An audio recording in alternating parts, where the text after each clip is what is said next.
ఒక ముఖ్యమైన విషయం. ఇది ఎలాగ స్పిరిచువలీ ఉజ్జీవానికి కారణం చూశామో అదేలాగున యాంటీ క్రైస్ట్ కింగ్డమ్కి ఒక సెట్ చేసినట్టుగా లేక దాని కొరకు సిద్ధపడినటువంటి కార్యముగా చూడగలము. ఒకే సమయంలో ఇప్పుడు మరొక చోట ఎక్కడని చూస్తే అబుదాబిలో చూసినట్టయితే అబ్రహామిక్ రిలీజన్ చెప్తారు. అంటే అబ్రహాము సంతతి నుండి ఉద్భవించిన మతములను చెప్పదగ్గ యూద మార్గము కానివ్వండి, లేక ఇస్లాము కానివ్వండి, లేక క్రైస్తవము కానివ్వండి, ఈ మూడిటికి కేంద్రముగా ఒక స్థలాన్ని ఏర్పరిచి ఆ ఒక్కచోటలో 3 ఆరాధన స్థలాలు ఏర్పరిచి జనులందరూ ఒకటిగా కూడి ఆరాధించాలని చెప్తున్నారు. ఇది చూడటానికి మీకొక మంచి ఆలోచనగా అనిపించచ్చు. ఐక్యత లేకపోతే ఒక మతము అని చెప్తారు. ఇది ఒక స్పిరిచువల్ గా కలిసి రాదు. చూడండి, దేవుడు స్పష్టంగా తెలిపాడు, విశ్వాసికి అవిశ్వాసికి పొత్తెక్కడా, చీకటికి వెలుక్కి సంబంధమెక్కడా. అంటే ప్రభువైన యేసుక్రీస్తుని సొంత రక్షకునిగా అంగీకరించడం వేరు, వారు పిలుస్తున్నారని అందరూ కలిసి కూర్చోవడం వేరు. ఇప్పుడు యూదా మార్గము అక్కడ సమాజమందరం కట్టారు. ఇప్పుడు అక్కడ సినగాగుంది, చర్చ్ ఉంది. ఇప్పుడు ఈ యూదులు వచ్చి ఎలా చర్చిలో కూర్చుంటారు? యేసుక్రీస్తుని సొంత రక్షకునిగా అంగీకరించి కూర్చుంటారా? ఒప్పుకోలు చేస్తారా? యేసయ్యను మెస్సయ్యగా అంగీకరించగలరా? కొందరు యూదులు అంగీకరిస్తున్నారు, అయితే వారు అక్సెప్ట్ చేయగలరా? ఇటువంటి అదే చెప్తున్నాను, యేసుక్రీస్తే నిజమైన దేవుడు. ప్రభువైన యేసుక్రీస్తును దేవుడిని విశ్వసించాలి. ఆయనను ఒప్పుకోలు చేయని ఏ ఆత్మ కూడా అంత్యక్రీస్తు ఆత్మని చెప్తుంది. యేసుక్రీస్తుని ఇంకా వారు స్వంత రక్షకునిగా అంగీకరించలేదు. ఇంకా చెప్పాలంటే అక్కడున్న మాస్కులో ఉండేటువంటి వారు యేసుక్రీస్తునొచ్చి రక్షకునిగా, యేసుక్రీస్తుని దేవునిగా వారు అక్సెప్ట్ చేయలేదు. వారొచ్చి ప్రాఫెట్ గా నమ్ముతున్నారు. అలాగున్నప్పుడు ముగ్గురు కలిసి ఆరాధించడం అనేది అది ఒక విధమైన ఐవాష్ లేదా ఏదో ఒక మతం కార్యాన్ని వారు ప్రవేశపెడుతున్నారు. ఇది వాక్యానుసారంగా సరిరాదు.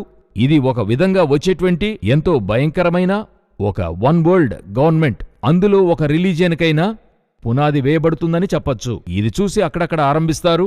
ఒకరోజు అన్ని మతాలకు చేర్చి ఒక విధానాన్ని ఏర్పరుస్తారు. ఆ ఒక విధానానికి ఒక దేవుణ్ణి తీసుకునొస్తారు. అదే వన్ రిలీజియన్ గా యాంటీక్రైస్ట్ కింగ్డమ్ లో ఉండబోతుంది. సో ఇప్పుడు దాన్ని ఓపెన్ చేశారు. జనులందరూ వెళుతున్నారు, వర్షిప్ చేస్తున్నారు, అక్కడన్నీ చేస్తున్నారు. ఇప్పుడు మనవాళ్లు ఎక్కడికి వెళ్తారు? ఇప్పుడు ఆత్మీయులు కూడా అది ఏంటని చూడటానికి ఒక గ్రూప్ వెళ్తుంది. దీనా దేశాన్ని చుట్టడానికి వెళ్ళినట్టు వెళ్తారు. అక్కడికి వెళ్లి ఆత్మదేవుడు దిగాడని చెప్పినా ఆశ్చర్యపడ్డానికి లేదు. అయితే ఒకటి మాత్రం నిశ్చయం, వాక్యానుసారంగా ఇది తప్పు. అయితే ఇప్పుడు అక్కడ ఆరంభించారు. ఇలాగ అనేక స్థలాల్లో ఆరంభమవుతాయి. మనము చివరిగా వేరొక విషయాన్ని నిన్నటి వరకులో చూడబోతున్నాం. ఆర్పిఎఫ్ అంటే రైల్వే పోలీస్ మూలముగా ఇప్పుడు దాదాపుగా 200 స్టేషన్లలో ఫేస్ రికగ్నిషన్ సిస్టమ్ తీసుకొనొచ్చారు. అంటే ముఖమును బట్టి కనిపెట్టేటువంటిది. ఈ ముఖమును బట్టి కనిపెట్టేటువంటిది వచ్చి చూడటానికి వినటానికి ఒక టెక్నాలజీ లాగా ఉంటుంది. కాని దీని అతి ముఖ్యమైన ఉద్దేశం ఏంటని అడిగితే, ఆ స్టేషన్లో దిగి వచ్చే ప్రతి ఒక్కరిని పలు కెమెరాలు, అది 20 కావచ్చు, 30 కావచ్చు, 50 కావచ్చు, ఆ స్టేషన్ బట్టి దానితో వారు వాచ్ చేస్తూ ఉంటారు. అందులో ఇప్పుడు ముందుగానే అక్యూజ్డ్ రికార్డ్స్ ఉంటాయి. ఆ అక్యూజ్డ్ రికార్డ్స్ ని అక్కడ ఆ ఫేస్ తో అక్యూజ్డ్ దిగి వస్తే అక్కడ ఆ కెమెరా అందరి ఫేస్ ని కూడా అక్కడ క్యాప్చర్ చేసి ఆ ఫేస్ ని, ఆ అక్యూజ్డ్ ని అక్కడే రికగ్నైజ్ చేస్తుంది. ఏఐ టెక్నాలజీలో కనిపెట్టి ఆ అక్యూజ్డ్ అక్కడికి వస్తున్నాడని అదే పట్టిస్తుంది, అలర్ట్ చేస్తుంది, అన్ని చేస్తుంది. ఇప్పుడు అక్యూజ్డ్ ని కనిపెట్టడానికి ఇది ఎంతో ఉపయోగకరంగా ఉందని చెప్తున్నారు.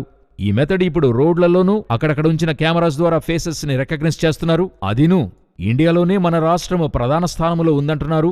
సో ఇప్పుడు ఇది చూడటానికి ఎంతో యూస్ఫుల్ గా ఉంది, ఇందులో ఏ సందేహం లేదు. కానీ ఒకరోజు ఇది తప్పుగా ఉపయోగించబడుతుంది. నేను ముందుగానే మీకు అనేకసార్లు చెప్పాను, చట్టాలు ఏర్పరిచేప్పుడు అవి మంచి కొరకు ఏర్పరచబడుతున్నాయి. తర్వాత కాలంలో చట్టము ఏ విధంగా తప్పుడు వ్యక్తుల చేత నిర్వహించబడుతుంది.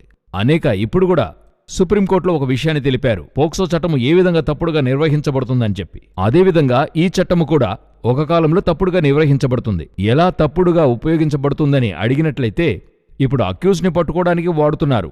ఒక కాలఘట్టములో అంతమందిని కనిపెట్టేప్పుడు వన్ వరల్డ్ రిలీజియన్ లేకపోతే వన్ వరల్డ్ ఒక సర్వాధికారి చేతిలోకి ప్రపంచమంతా వెళుతుంది. మనం అదే చెప్తున్నాం. ఐరోపా ఖండం నుంచి ఒక లోకమంతటా ఒక సర్వాధికారి చేతిలోకి వెళ్తున్నప్పుడు ఈ కెమెరాస్ అన్ని కూడా ఒక శాటిలైట్ కంట్రోల్లో ఉంటుంది. ఇప్పుడే ఆ పరిస్థితికి వెళ్ళిపోయింది. లోకంలో ఉన్న ఏటీఎంస్ అన్ని ఒక శాటిలైట్ కంట్రోల్లోకి వచ్చాయి కదా. అదేవిధంగా మన కెమెరాస్ అన్ని కూడా ఒక శాటిలైట్ కంట్రోల్కి వెళ్ళినప్పుడు లోకములో ఏ మూల ఉన్నా మీ ముఖాన్ని పట్టించేస్తుంది. అది మాత్రం కాదు, ఈ ముఖము ఆ రోజు వారు జారీ చేసే చట్టాలు అంత్యక్రీస్తును దేవునిగా అంగీకరించాలి, ముద్ర వేసుకోవాలి, కుడి చేతిలో నొసటనైనా వేసుకోవాలన్నప్పుడు వేసికొనని వారిని కనిపెట్టి పట్టుకోవడానికి కోసం అంతమందిని ఇదే యేసు చెప్పారు. ఒకరూ తప్పించుకోనని కాలమని మత్తయి సువార్త 24లో చెప్పడం జరిగింది. ఆ ఒక్కరూ తప్పించుకోకుండా అంతమందిని ఒక కంట్రోల్లోకి తీసుకురావడానికి ఒక కెమెరాలోకి తీసుకొచ్చేటువంటి అతి ప్రాముఖ్యమైన పని ఇదే ఫేస్ రికగ్నిషన్ సిస్టమ్ అని చెప్తారు. ఇది రావడం ఆరంభమయ్యాయి. ఇది పోను పోను విస్తారమవుతుంది. లోకములోని అతి ముఖ్యమైన దేశము ఇండియా. ఇందులో జనాభా మరి 140 కోట్ల జనాభా వీరు సిస్టంలోనికి వచ్చారని చెప్తే, మిగతా దేశాలలో మరి జనాభా అంతా 5లో 1 భాగం, మిగతా 4 భాగాలు తేవడం చాలా ఈజీ. ఇప్పుడు దానికైనా పని జరుగుతుంది. ఒక ప్రక్క బాగా గమనించినట్లయితే రివైవల్కైన కార్యాలు, రాకడకు, ఉజ్జీవానికి ఒక ప్రక్క సిద్ధపడుతున్నాం. ఒక ప్రక్క ఆ తర్వాత జరగబోయే అంత్యక్రీస్తు పరిపాలనకై లోకం సిద్ధపడుతుంది. ఇవన్నీ మనకు దేన్ని సూచిస్తున్నాయని అడిగినట్లయితే యేసుక్రీస్తు యొక్క రాకడ అతి సమీపం, అంతే. ఇదే ఈ విషయాలన్నీ మనకు పూర్తిగా తెలియజేస్తున్నాయి. అతి త్వరలో మన దేవుడు రానై ఉన్నాడు. ప్రభు చిత్తమైతే, రాకడ ఆలస్యమైతే మరొక కార్యక్రమములో మిమ్మల్ని కలుసుకుంటాం. God bless you.